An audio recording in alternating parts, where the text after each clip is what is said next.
San Francisco. Super Week. No off season.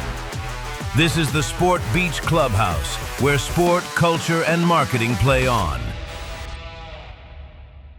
What's going on? We are at the Sport Beach Content Studio Clubhouse. I said that wrong. What's up, Yep, Kati? it's Sports Beach Clubhouse Content Studio. We start our day today at a 6 a.m. F45 workout. I'm going to start off with a icebreaker. Okay. Your favorite women's athlete is?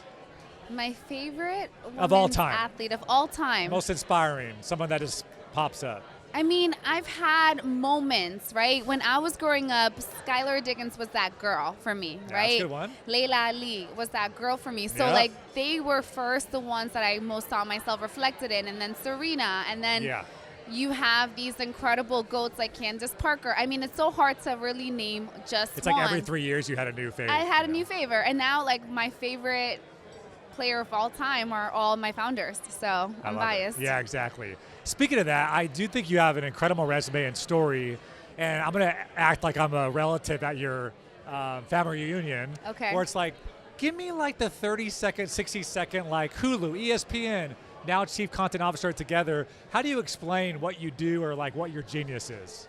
I think my genius is authenticity, honestly. I was never meant to have a career in this field. I grew up in the Dominican Republic. You said, I don't code switch. Huh? You said, I don't code switch.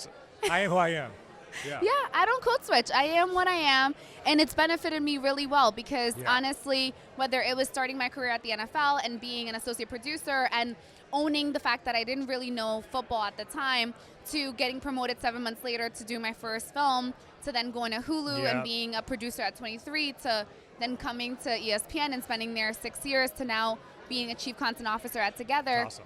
I'm very, very clear on what I know, and I'm very, very clear on where I'm not good. Yeah, self-awareness is key in our industry. I think a lot of people are like, there's faking it till you make it, but also just admitting in a room like, I don't know. Like a lot of people say like, they try to fake that, or they try to, I don't know. There's insecurity there for sure. I mean, I also think you hire really good people when you don't know things. So it's a little bit about like, you don't have to be the point guard in every game, right? Like you can also just be the passer for the game, or you could be the center. And so I really know what position I need to play when. And so that's been a bit of my secret tool. I love that. You know, you and I are already meeting each other like less than a year now, but we talk a lot about, I think, relationships. And to your point about, I really say like your network is your net worth. And networking is not conferences like this. It's 100% of all your human interactions. The janitor all the way to the CEO, right?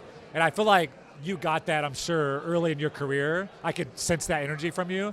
But how do you approach relationships? Because I know throughout your career so far, even in a room like today, you're running into people and it's like, this is family, right? So. Yeah. I mean, you just never know how you touch people, and you never know what people are going through. I remember vividly when I was at the NFL Network, I used to always talk to the cleaning staff because a lot of them were Latinos. And so one day I remember walking out of the office, it was 7:30, I had a horrible day, and I just walked right past them, which was very rare for me. The next day, the guy pulled me aside, asked me if I was okay, and then said, "You're the only person I talk to when I come into work."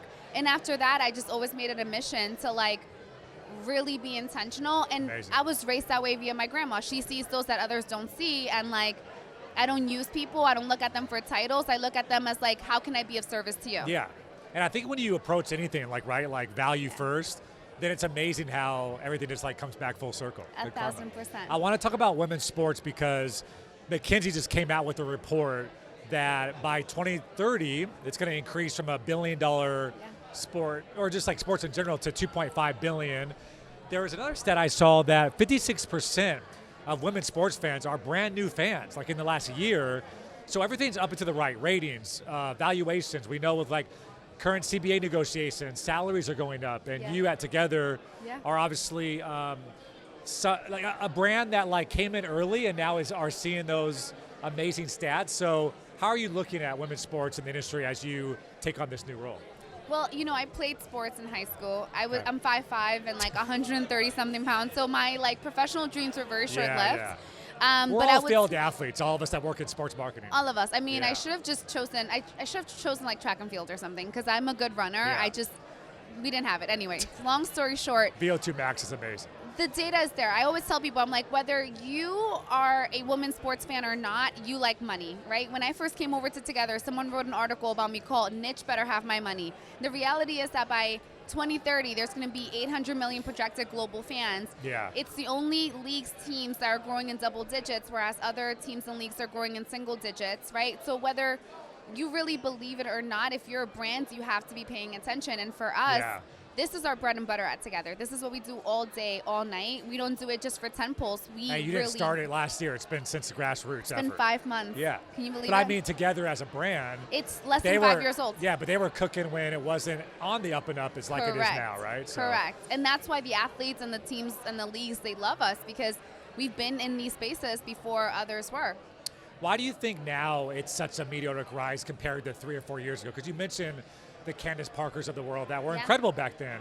I remember watching the W, even in the 90s, with Cheryl Swoops and like Houston Comets and stuff. So there's always been great talent. There's always been great stories. Why do you think it's turning on almost like the rocket fuel is on the sport right now?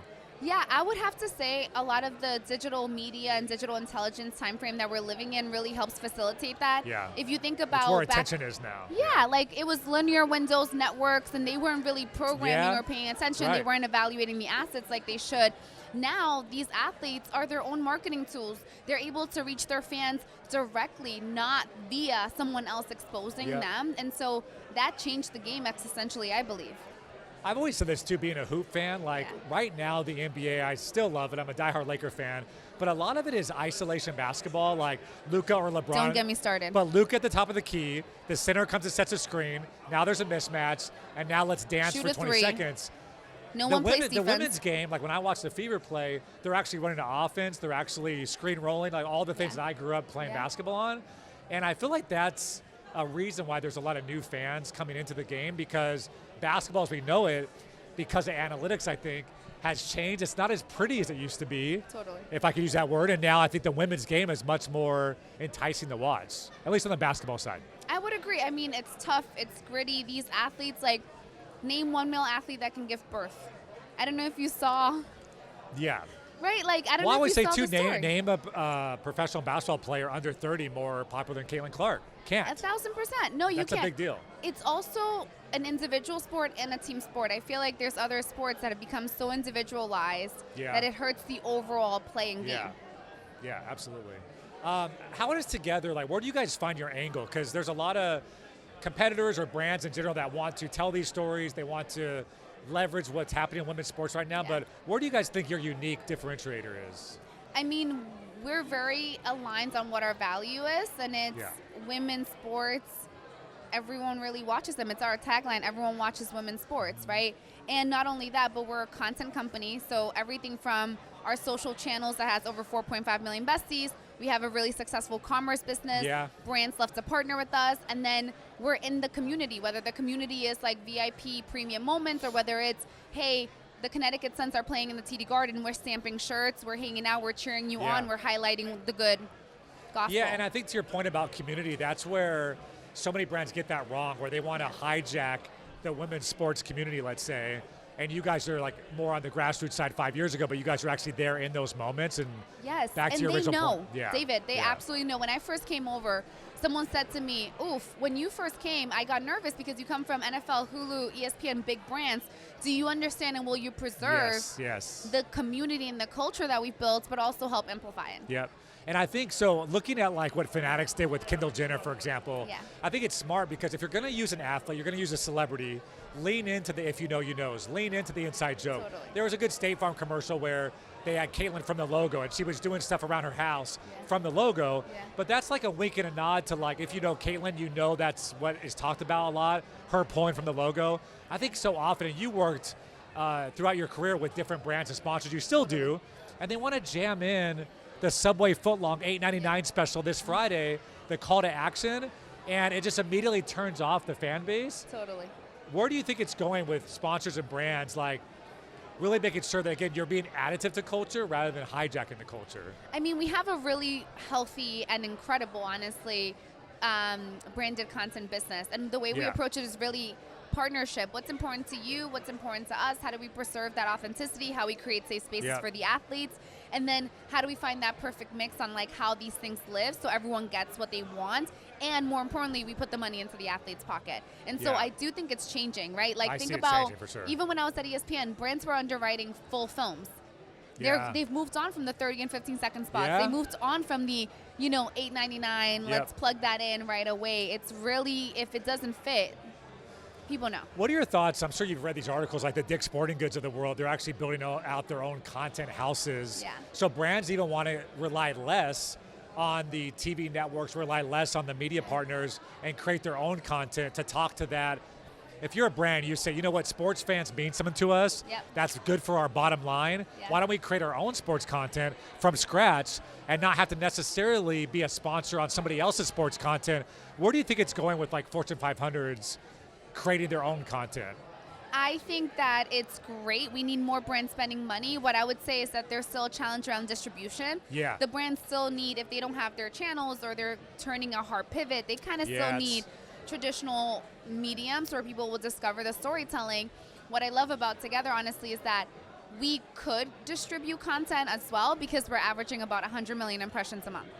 We talked about this a little bit like before the podcast, but the whole like media plan, spots and dots, let's blitz the market with linear and print and some billboards, and we'll do some Spotify ads. I just feel like it's not dead yet, but I just see it dying. Like if you're not going to be fit to the culture, additive, tell real stories, that fan bases are just scrolling past that as fast as you can like think.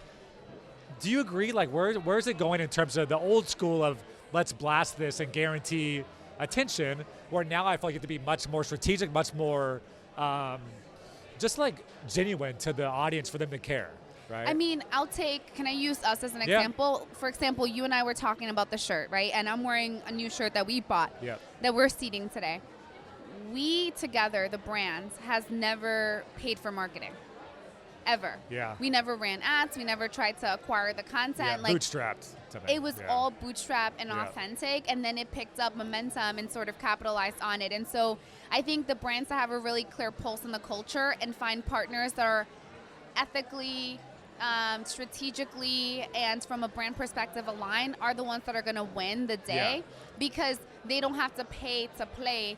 Those people are already playing, and they're coming in and getting further together. I liked what Nike did with Asia Wilson last year, where and Nike always I think gets a lot of cred because they started this back with Michael Jordan and stuff, but they told Asia's story where she grew up in, and they had the hopscotch, and they had the culture was inside that spot. Totally. And it's great for Asia because you're telling her story, raising her brand. It's great for Nike because they're able to be authentic to that culture and show up correct. But there's nothing worse than you build this community with TOGETHR, and then here comes a sponsor that says the exact opposite or just doesn't speak their language, right? We've said no to brands. Good.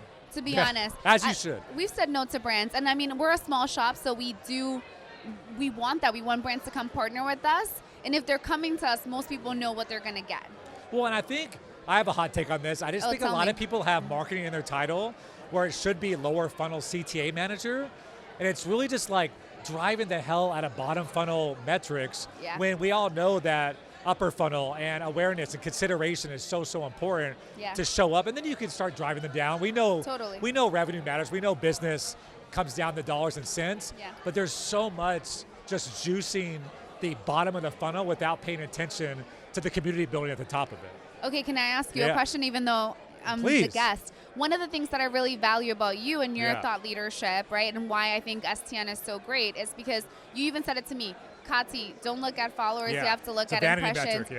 Can you explain to brands a bit more about this as well? Because I do think that plays into the fact of those who get advertising dollars and those who don't, and what really matters. Well, I also think too, people over-romanticize the way they create content on social media. I just look at the data and look at the algorithm and look at what the social networks are actually pushing. When you look at TikTok, a For You page, Instagram, the Explore tab, they are feeding you what you're liking, saving, engaging with. They're not feeding you anymore who you follow. So you may follow TOGETHR, but if you never interact with TOGETHR's content, if you swipe past it immediately, they're going to stop showing you TOGETHR content. So really the way that people are going viral now, 99% of those folks are not followers, because if you like women's sports content and you're double tapping Angel Reese content, TOGETHR's going to show up in your feed. because the algorithm says, I know you better than you know yourself. Even though you don't follow together, I guarantee you're going to like this content. Yeah. And they're all about money, time spent on app. So they're going to keep on juicing the algorithm based on what you like, not who you follow. Can I give you one funny example Yeah. that happened to me the other day? I literally, and my fiance was like, you've been doom scrolling on these construction It's workers tough. that are just funny for a really long time. And I was like, I don't even follow the account. Yes. I ended up following after watching like 10 videos back to back to back to back because I'm like, this is the joy I need daily. Yeah. And I watched a dude POV cam in a diner making breakfast for 15 minutes on TikTok. I'm like, I need to go to sleep. But that being said, I'll just ask you one final question. Okay. What excites you most about our industry, especially the digital, the social, the marketing, and like distribution? Like, what comes to mind for you that just like geeks you out when you go to work every morning? Ooh, I mean, honestly, it's the democratization of just storytelling and the accessibility of who gets to tell stories, who gets to play. Especially when you look at, we talked a little bit about digital media creating a pathway for women in sports because they were able to own their own stories, direct to consumer, etc.